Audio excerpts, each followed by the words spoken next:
89వ కీర్తన Ethan రచించిన దైవ ధ్యానము అని రాయబడి ఉన్నది. మనము దానిలో కొన్ని వచనాలు ధ్యానం చేయడానికి ప్రయత్నం చేద్దాం. మొదటి వచనం, యెహోవా యొక్క కృపాతిశయమును నిత్యము నేను కీర్తించెదను, తరతరములకు నీ విశ్వాస్యతను నా నోటితో తెలియజేసేదను. ఇక్కడ దైవజనుడు ఎలాగా ప్రార్థన చేస్తూ ఉన్నాడు, ఎలాగా దేవుని స్తుతిస్తూ ఉన్నాడంటే, ఆయన యొక్క కృపాతిశయమును నిత్యము నేను కీర్తించేదను అని చెప్తా ఉన్నాడు. అంటే దీని అర్థం ఏంటంటే, దేవుని యొక్క కృపను పొందుకున్న మనము ఎలాగూ దేవుని స్తుతించాలి అంటే, ఏ ఒక్క రోజు ప్రత్యేకమైన రోజో, లేకపోతే ఆదివారమో, లేకపోతే ఫలానా ప్రత్యేకమైన దినాన్నో దేవుని స్తుతించడం కాదు, కానీ నిత్యము ఆయన నేను స్తుతిస్తాను అని దైవజనుడు చెప్తా ఉన్నాడు. అంటే అర్థం ఏంటంటే, మనము ఎలాంటి పరిస్థితిలో ఉన్నా కానీ దేవుని యొక్క నామాన్ని బట్టి ఆయన కృపను ఎప్పుడూ నిత్యము స్తుతించే వారముగా ఉండాలని వాక్యము సెలవిస్తూ ఉంది. తరతరములకు నీ విశ్వాస్యతను నా నోటితో తెలియజేసేదను అంటా ఉన్నాడు. అనగా ఏంటి? దేవుని స్తుతించడం మాత్రమే కాదు, కానీ ఆయన యొక్క గొప్పతనాన్ని, ఆయన యందలి విశ్వాసాన్ని మనం ఏం చేయాలంట? నోటితో తెలియచేయాలంట. చాలాసార్లు అంటాం కదా మనము, నాకు విశ్వాసం ఉంది, ఆ విషయం నాకు తెలుసు, దేవునికి తెలుసు, నేను 10 మందికి చెప్పాల్సిన పని లేదు అంటాం. కానీ ఇక్కడ దైవజనుడు ఏమని సెలవిస్తూ ఉన్నాడంటే, నా విశ్వాస్యతను నోటితో తెలియజేస్తానంటా ఉన్నాడు. అంటే దేవుని యొక్క గొప్ప కార్యాలను, కృపాతిశయాన్ని, ఆయన యొక్క మహిమను మనం ఏం చేయాలంటే నోటితో తెలియచేయాలి. 10 మందికి మనం సాక్ష్యం చెప్పేవారముగా ఉండాలి. మన జీవితాల్లో ప్రభు చేసిన మేలులు కావచ్చు, మనం రక్షింపబడిన విధానం కావచ్చు, లేకపోతే మన పాపాలకు మనం పొందుకున్న క్షమాపణ కావచ్చు, ఏది ఏమైనా మన గొప్పతనం ఏమీ లేదు, కానీ ఆయన కృప ఉంది కాబట్టి ఆయన కృపను ఏం చేయాలంట? నోటితో మనము తెలియచేయాలి. హల్లెలూయా. అనగా మనము ఎప్పుడు మౌనముగా ఉండొద్దు. దేవుని గురించిన మాటలు చెప్పవలసి వస్తే అదొక మహాభాగ్యంగా ఎంచుకొని, గొప్ప భాగ్యంగా ఎంచుకొని దేవుని గురించి మాట్లాడాలి, దేవుని గురించి తెలియచేయాలి. చాలాసార్లు మనము దేవుని గురించి చెప్పాల్సిన సందర్భాలు వస్తే ఇప్పుడు కాదు తర్వాత చెప్తానంటాం, లేదా నేను సిద్ధపడి రాలేదంటాం, లేదా నేను కాదు మా సహోదరుడు, మా అన్న చెప్తాడనో, లేకపోతే మా పాస్టర్ గారు చెప్తారనో మనం తప్పించుకుంటాం. కానీ వాక్యం ఏమని చెప్తా ఉందంటే, దేవుని గురించి చెప్పవలసి వస్తే నీవు నోరు తెరిచి ఆయన విశ్వాస్యతను ప్రకటించాలని వాక్యం సెలవిస్తూ ఉంది. కాబట్టి దీన్ని ఎప్పుడు మనము జ్ఞాపకం ఉంచుకోవాలి. అవకాశం ఉన్న ప్రతి చోట కూడా దేవుని నామాన్ని ప్రకటించడానికి మనము నోరు తెరిచే వారముగా ఉండాలి. ఇంకా చూస్తే కిందకి 2వ వచనం, కృప నిత్యము స్థాపింపబడుననియు ఆకాశమందే నీ విశ్వాస్యతను స్థిరపరచుకొందువనియు నేను అనుకొనుచున్నాను.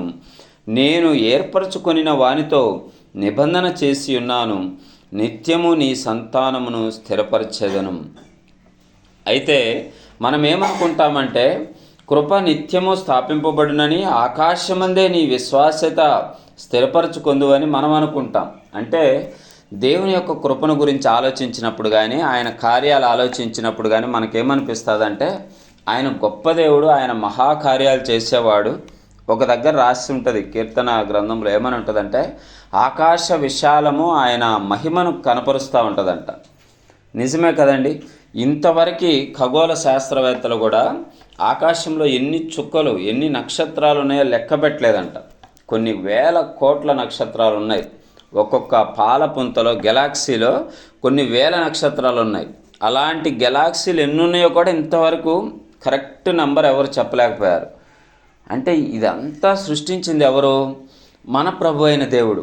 కానీ అలాంటి దేవుణ్ణి మనం, అయ్యా నువ్వు అంత గొప్పవాడవు కదా, నీవు అక్కడే నీ కృపను చూపిస్తావని నేను అనుకున్నాను అని భక్తుడు అంటా ఉంటే, దేవుడు ఏమంటా ఉన్నాడో తెలుసా? ఆయన ఏమంటా ఉన్నాడు? నేను ఏర్పరచుకొనిన వానితో నిబంధన చేసి ఉన్నాను, నిత్యము నీ సంతానమును స్థిరపరచెదను అని దేవుడు చెప్తా ఉన్నాడు. మన ఊహకు అందని కార్యాలు దేవుడు చేస్తాడు. అంటే ఆకాశం చూసినప్పుడు కానీ, ప్రకృతిని చూసినప్పుడు కానీ, కొన్ని వింతలు చూసినప్పుడు అనిపిస్తుంది, అసలు ఇది ఎలా సాధ్యం అనిపిస్తుంది కదా, అది దేవునికే సాధ్యం అనిపిస్తుంది. కానీ అలాంటి దేవుడు మనల మీద ఎంత ప్రేమ కలిగి ఉన్నాడంటే ఈ వచనంలో స్పష్టంగా చెప్తా ఉన్నాడు కదా, నేను ఏర్పరచుకొనిన వానితో నిబంధన చేసి ఉన్నాను.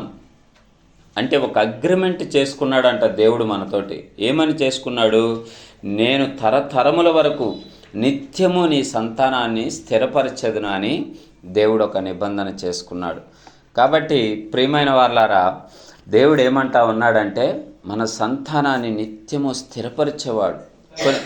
కొన్నిసార్లు మనం ఏమనుకుంటామంటే, తమ్ముడు ఓనరు కొడుకు వచ్చాడు చూడు ఒకసారి, అంటే వాళ్ళ కోసమా లేకపోతే మన కోసమా తెలియదులే, వాళ్ళ కోసమేనా? అయితే ఇక్కడ దేవుడు ఏమని సెలవిస్తూ ఉన్నాడంటే, నిత్యము నీ సంతానమును నేను స్థిరపరిచేదను అని చెప్తా ఉన్నాడు. మనం అనేక సార్లు మన బిడ్డల భవిష్యత్తు గురించి బాధపడుతూ ఉంటాం. ఎలాగుంటారో నా బిడ్డలు ఎలాగ ఎదుగుతారో, వారి భవిష్యత్తు ఏంటో, మా భవిష్యత్తు ఏంటో అని ఎప్పుడు మనము ఆందోళన చెందుతూ ఉంటాం. ఈ వాక్యము మనకెంతో ఆదరణ కలిగించే వాక్యము. ఏమంటా ఉన్నాడంటే, నిత్యము నీ సంతానాన్ని నేను స్థిరపరుస్తానంటా ఉన్నాడు. వారు స్థిరము లేకుండా ఉండరు, వారు కదల్చబడరు. నీ సంతానం ఎలాగుంటుందంటే స్థిరపడి దేవుని సన్నిధిలో అంటుకట్టుకొని ఉంటారని దేవుడు స్పష్టం చేస్తూ ఉన్నాడు. 4వ వచనం చూసినట్లయితే, తరతరములకు నీ సింహాసనమును స్థాపించదనని చెప్పి నా సేవకుడైన దావీదుతో ప్రమాణము చేసి ఉన్నానని దేవుడు చెప్తా ఉన్నాడు. ఈ మాటలు ఎవరు రాస్తా ఉన్నారు? ఈ కీర్తన 89వ కీర్తన పైన చూస్తే ఏతాను అనే దైవజనుడు రాస్తా ఉన్నాడు. ఎవరి గురించి రాస్తా ఉన్నాడు? దావీదుతో దేవుడు చేసిన నిబంధనను జ్ఞాపకం చేస్తూ ఉన్నాడు. అంటే కొన్నిసార్లు మనకు అనిపిస్తూ ఉంటుంది వాక్యం చదివినప్పుడు, ఇది దావీదుతో చెప్పిన మాట కదా, నాకు వర్తించదేమో, లేకపోతే ఇది పలానా దైవజనుడితో చెప్పిన మాట కదా, ఇది నా కోసం కాదేమో అనుకుంటాం. అందుకే ఇక్కడ కీర్తనాకారుడు ఏం చెప్తా ఉన్నాడంటే, ఇది దావీదుతో చెప్పిన విషయమే, అయినా కూడా ఆ వాగ్దానాన్ని మనము క్లెయిమ్ చేసుకోవడానికి దేవుడు మనకు స్వతంత్రం ఇచ్చాడని, ఆయన బిడ్డలుగా చేసుకున్నాడని తెలియచేస్తూ ఉన్నాడు. అందుకే ఏమంటా ఉన్నాడు? నా సేవకుడైన దావీదుతో ప్రమాణం చేసి ఉన్నాను కదా. ఏమని చేశాడంట? నీ సింహాసనాన్ని తరతరాలకు స్థిరపరుస్తాను అని చేశాడు కదా. కాబట్టి అదే వాగ్దానాన్ని పట్టుకొని మనము కూడా ప్రార్థన చేయగలిగితే మనకు కలిగిన దానిలో మన బిడ్డలను దేవుడు స్థిరపరుస్తాడని వాక్యము సెలవిస్తూ ఉంది. కాబట్టి బైబిల్ గ్రంథంలో ప్రభు అనేకమైన వాగ్దానాలు మన కొరకు సిద్ధపరిచాడు. ప్రతి వాగ్దానం కూడా నా కోసమే అని మనము ప్రార్థించి క్లెయిమ్ చేయగలిగితే తప్పకుండా ఆ వాగ్దానాన్ని మన జీవితాల్లో దేవుడు నెరవేరుస్తాడు. ఇంకా ముందుకు చూస్తే మనము 5, 6, 7 వచనాలు కూడా చదువుదాం. యెహోవా ఆకాశ వైశాల్యము నీ ఆశ్చర్య కార్యములను స్తుతించుచున్నది. పరిశుద్ధ దూతల సమాజములో నీ విశ్వాస్యతను బట్టి నీకు స్తుతులు కలుగుచున్నవి. మింటను యెహోవాకు సాటి అయిన వాడెవడు? దైవపుత్రులలో యెహోవా వంటి వాడెవడు? దేవుని యొక్క గొప్పతనాన్ని ఇక్కడ దైవజనుడు స్పష్టంగా తెలియజేస్తూ ఉన్నాడు. ఏంటంటే, ఆకాశ వైశాల్యము నీ ఆశ్చర్య కార్యాలను స్తుతించుచున్నదంట. ముందు మనం చెప్పుకున్నట్లుగా నక్షత్రాలు కావచ్చు, సూర్య చంద్రులు కావచ్చు, అవన్నీ ఆలోచన చేస్తే అసలు దేవుని గొప్పతనం ఎంత గొప్పదండి. ఒక సూర్యుని దగ్గరికి ఇంతవరకు ఎవరు వెళ్ళలేకపోయారు. అంత గొప్ప దేవుడు నిజంగా మనల్ని ఆలోచించడం, మనల్ని జ్ఞాపకం చేసుకోవడం, మనం నిజంగా ఎంతో ధన్యులం. ఒక్కోసారి అనిపిస్తుంది, నన్ను ఎందుకు దేవుడు జ్ఞాపకం చేసుకోవడానికి. కానీ మనం చేసే కార్యాలు కానీ ఈ విశ్వంలో మనం ఏ మూలకుంటాము, ఎంత చుక్కలాగా కూడా కనిపించం వాస్తవానికి చూస్తే. అంత గొప్ప విశ్వాన్ని చేసిన దేవుడు ఎంత నలుసులాంటి మనల్ని జ్ఞాపకం చేసుకొని మన ప్రార్థన ఆలకించి మనం ప్రార్థించినప్పుడు ఆయన విని మనకి ఏది కావాలో అది సహాయం చేస్తున్నాడంటే నిజంగా మనం ధన్యులం. ప్రార్థన ఆలకించే దేవుణ్ణి దేవుడిగా కలిగి ఉన్నందుకు ఎంతో గొప్ప ధన్యులం మనం. నరుడు ఏ పాటి వాడు అని వాక్యం ఉంటుంది. మీరు అంత గొప్ప విశ్వాన్ని చేసిన మీరు నరుణ్ణి జ్ఞాపకం చేసుకోవటానికి వాడు ఏ పాటి వాడయ్యా అని కీర్తనాకారుడు అంటాడు. అలాగే మనం ఆ విషయాన్ని ఎప్పుడు దృష్టిలో పెట్టుకోవాలి. నేనే గొప్ప, నేనే ఏదో సాధిస్తున్నాను, నేనే ఏదో చేస్తున్నానని మనకన్నా గొప్ప సేవ చేసిన వాళ్ళు అనేక మంది ఉన్నారు. మనకన్నా పరిచర్య చేసేవాళ్ళు గొప్ప పరిచర్య చేసి ఒక్క పేరు కూడా ఆశించుకుని ఉండేవాళ్ళు ఉన్నారు. మనము చాలాసార్లు బాధపడుతూ ఉంటాం మనకి గుర్తింపు దొరకలేదని. కానీ మనము దేవుడు ఎప్పుడు మనల్ని గుర్తిస్తాడనే విషయాన్ని జ్ఞాపకం చేసుకోవాలి. ఒకవేళ మనుషులు, విశ్వాసులు, తోటివారు గుర్తించకపోయినా కానీ దేవుడు ఏం చేస్తాడంటే మన యొక్క పనిని జ్ఞాపకం చేసుకుంటాడు. అందుకే అంటా ఉన్నాడు కదా, నేను నీతో నిబంధన చేశాను, దాన్ని స్థిరపరుస్తాను అంతే. ఒకవేళ నీకు ఈ పర్టికులర్ సమయంలో వెంటనే రిజల్ట్ రాకపోవచ్చు, నీ ప్రార్థనకి జవాబు నీవు చూడలేకపోవచ్చు, కానీ దేవుడు అనే వాగ్దానం ఏంటంటే నేను నిన్ను స్థిరపరుస్తాను, నీ బిడ్డలతో చేసిన నిబంధనను, నీతో చేసిన నిబంధనను స్థిరపరుస్తాను అంటా ఉన్నాడు. హల్లెలూయా. కాబట్టి దాన్ని బట్టి మనం ధైర్యంగా ఉండడం నేర్చుకోవాలి. 7వ వచనం, పరిశుద్ధ దూతల సభలో ఆయన మిక్కిలి భీకరుడు, తన చుట్టూనున్న వారందరికంటే భయంకరుడు.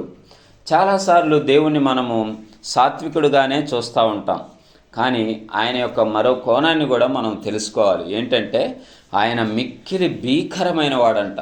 ఎందుకంటే ఇంత గొప్ప విశ్వాన్ని చేసిన ఆయన ఏమైనా చేయగలడు. పాట ఉంది కదండి, ఏమైనా చేయగలవు, కథ మొత్తం మార్చగలవు అని. అంటే నీ పరిస్థితి ఎలాగున్నా కానీ దేవుడు ఏదైనా చేసి దాన్ని మార్చగలడు. కాబట్టి ఆయన భీకరుడు. కేవలం సాత్వికుడు మాత్రమే కాదు, ఆయన ప్రచండ కోపాన్ని మనము తట్టుకొనలేం. ఆయన ఆ యొక్క భయంకరమైన రూపాన్ని మనం భరించలేం. కాబట్టి దాన్ని కూడా మనం దృష్టిలో పెట్టుకొని ఎప్పుడు భయముతో, వణుకుతో ఆయన సన్నిధిలో మన జీవితాన్ని కొనసాగించాలి. దేవుడు నాకేం చేయటం లేదులే, ఈరోజు పాపం చేయడం వల్ల, లేకపోతే ఈరోజు తప్పు చేయడం వల్ల నాకేం కాలేదు, అలాగే ఉన్నాను కదా అని మనం ఏంటంటే దాన్ని అడ్వాంటేజ్గా తీసుకొని ఇంకా తప్పు చేయడానికి ప్రయత్నం చేస్తాం. కానీ దేవుడు భీకరుడు అన్న విషయాన్ని మనము మైండ్లో పెట్టుకోవాలి, జ్ఞాపకం చేసుకోవాలి.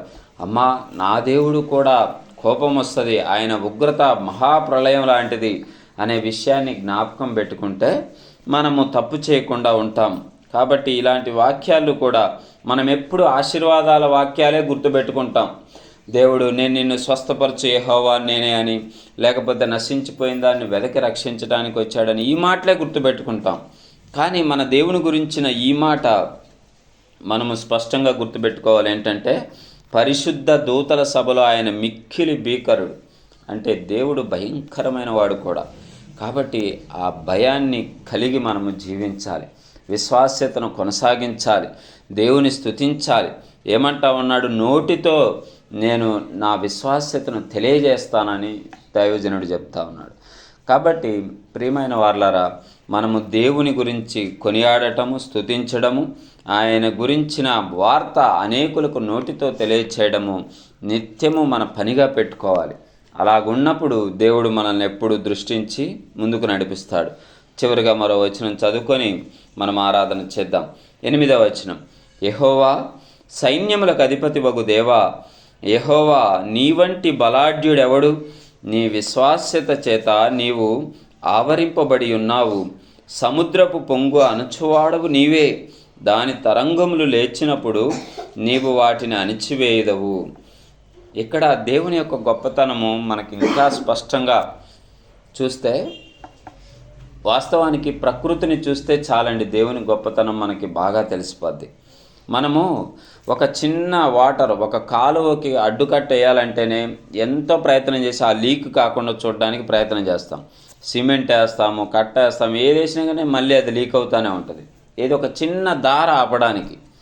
కానీ ఒకసారి ఆలోచన చేయండి, మనం సముద్రం దగ్గరికి వెళ్తే ఎవరేసారు దానికి కట్ట? అసలు ఒక చిన్న కాలువకి ఒక కట్ట కడితేనే వర్షాలు పడితే గండి కొట్టేసి మొత్తం ఊరంతా మునిగిపోద్ది.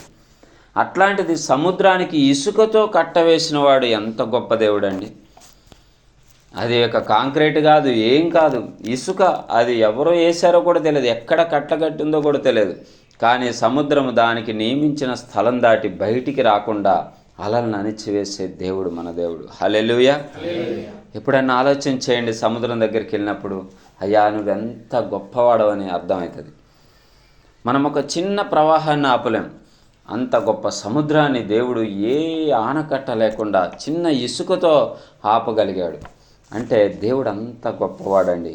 అంత గొప్పవాడు మనల్ని జ్ఞాపకం చేసుకోవడానికి మనం ఎంత ధన్యులం.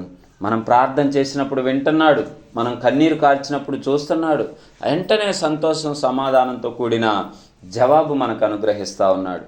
కాబట్టి అంత గొప్ప దేవుణ్ణి దేవుడిగా కలిగిన మనము ఎంతో ధన్యులము.